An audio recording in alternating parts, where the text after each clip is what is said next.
After a long time of going down the elevator deep underground, Locke and Ben finally make it to the Orchid station. Locke wonders if this is the magic box, and Ben shakes his head saying, "No, John, it isn't."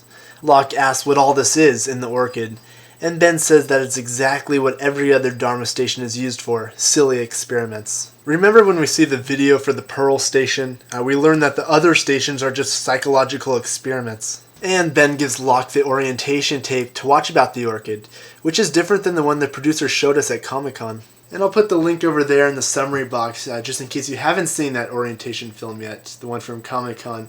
I really recommend you do, it's pretty neat. Halowax appears in the video and explains that the Orchid was designed to investigate the unique properties of the island, and that these properties create a kind of Casimir effect. Halowax points to a white triangular door, calling it the vault. He explains that the vault was constructed next to what they believe to be a pocket of negatively charged exotic matter. Casimir effect, exotic matter, what does all this mean? Well, exotic matter is required to construct a wormhole. The Casimir effect can be used to create a negative region in space-time, and by using this exotic matter, it stabilizes the wormhole and could allow even faster than light travel. This might explain why the island seems to be displaced in time from the rest of the world. Yeah, I know it's kind of confusing, but I'm going to be talking about it more in detail at the end of next video, the second of these two. Again, the link is at the very top of that summary box, so make sure to check it out after this one. Halowax then warns the viewer never to place any metal objects inside the vault. He puts a white rabbit inside the vault, closing the door and stating that they will send it 100 milliseconds into the future. Then the video all of a sudden starts rewinding itself. Now, why does the tape rewind itself? Maybe the island didn't want him to watch it yet. Maybe even the VCR was programmed to work that way for some odd reason. I really don't know, but interested to know what you guys think. We get some confirmation that Dharma built the hatches to make experiments that will simply test whether the residents rebel or not.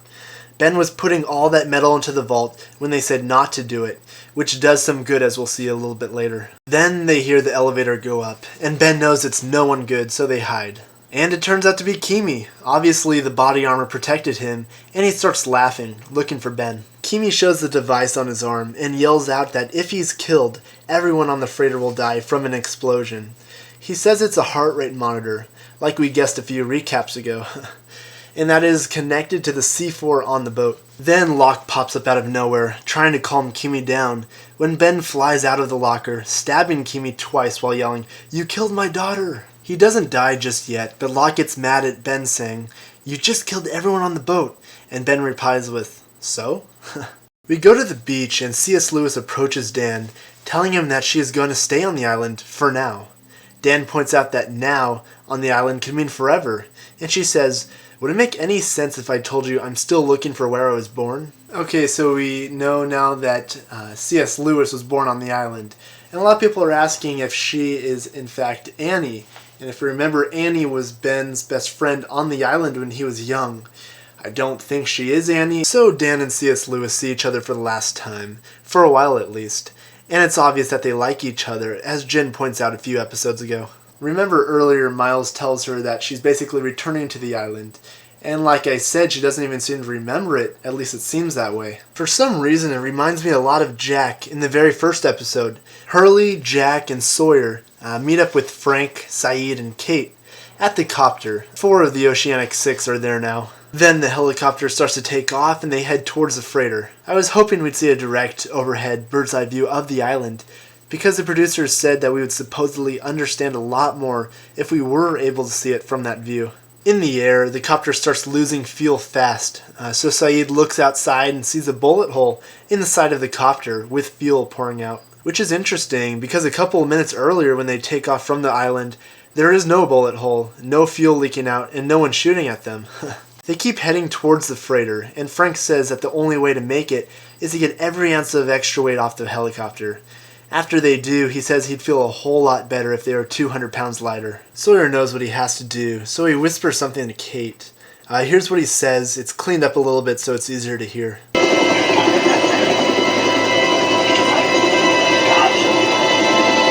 Now, at least for me, I don't know about you, but it was hard to tell whether he said Albuquerque or Alabama.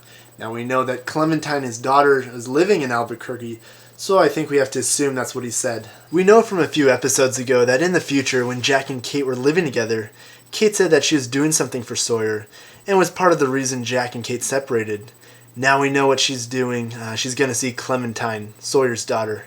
It's also funny this episode because Sawyer says to Jack, so what's the plan, Sundance? I guess that would make Sawyer Butch Cassidy, which coincidentally is the name of his lost love and the mother of his child, Cassidy. After Sawyer whispers this to Kate, they kiss and he jumps out of the copter. We start out at the Santa Rosa Hospital, outside at night, with the man in a car, and Saeed comes up to him and asks what time it is. The man says it's 8:15, and Saeed pops him a few times. 8:15. Saeed goes inside and sees Hurley playing chess, apparently alone, but with an empty chair on the other side. Saeed wants Hurley to come with him, somewhere safe. Hurley replies that he hasn't seen Saeed in like forever, and doesn't understand why he should join him. Saeed replies that circumstances have changed. Bentham is dead, having supposedly killed himself 2 days ago. Hurley doesn't want to call Bentham by his alias, and is about to call him by his real name when Saeed stops him, saying that they're being watched. Hurley also adds that he's been having regular conversations with dead people. Saeed assures Hurley that they're not going back to the island, merely somewhere safe.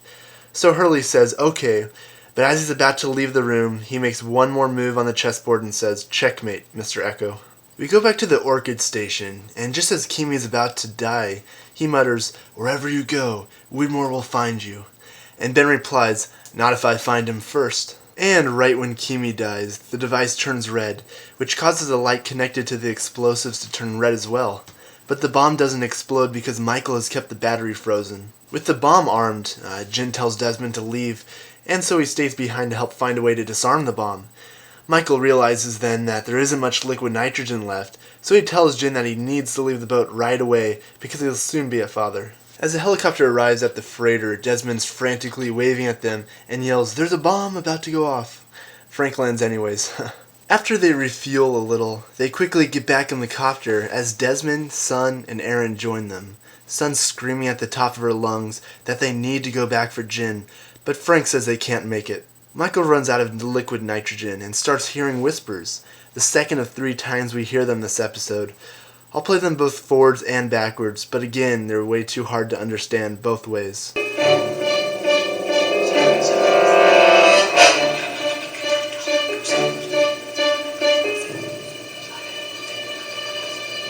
And now backwards.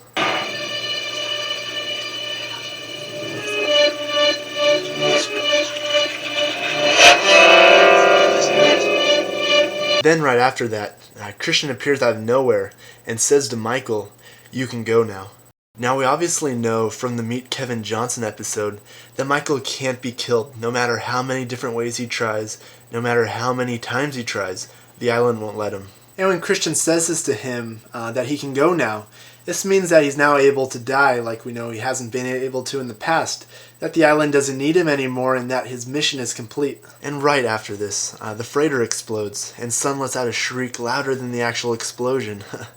By the way, when something bad's about to happen to Sun, don't watch it on high volume. Yikes.